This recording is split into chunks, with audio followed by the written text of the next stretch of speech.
There was a time when fish and chips was a weekly tradition, not a guilty pleasure, and walking to the shops was simply part of everyday life. In Britain during the 1950s, 60s, and 70s, obesity was rare. People ate ordinary food, lived active lives, and stayed healthy without ever thinking about calories, diets, or gyms. So, what was different back then? Even after rationing officially ended in the 1950s, its influence stayed for years.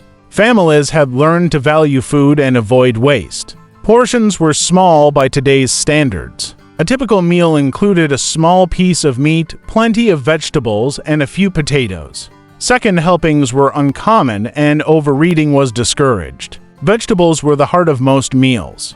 Simple foods like cabbage, carrots, turnips, sprouts, and sweet-filled plates and stomachs. Meat added flavor but was never the main focus. Even the famous Sunday roast relied more on vegetables than large cuts of meat. Breakfasts were practical, not indulgent. Porridge, toast with a little butter, or marmalade were common. A full English breakfast was a treat, usually reserved for weekends or people doing heavy physical work. Food matched activity, and activity was part of daily life. Sweet foods were enjoyed in moderation.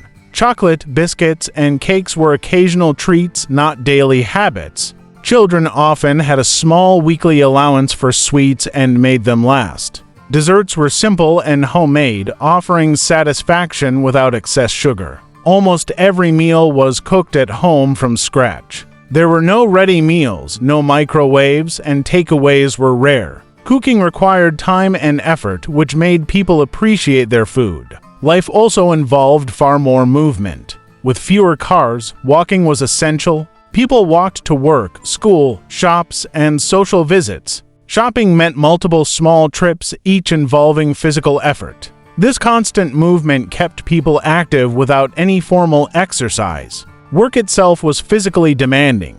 Factory jobs, construction, mining, and manual labor burned large amounts of energy. Even housework required strength and stamina without modern appliances. Activity was built into everyday life. Meals followed a routine. Afternoon tea provided a short break and a light snack. Evening meals were eaten early, and late-night snacking was rare. Kitchens effectively closed after supper, creating natural rest periods for the body. The weekly Sunday meal brought families together. Without screens or distractions, people ate slowly, talked, and enjoyed the moment. This mindful eating helped people recognize when they were full. Looking back, the secret wasn't a diet or a fitness plan. It was a lifestyle built around smaller portions, home-cooked meals, limited sugar, and constant movement. Health happened naturally.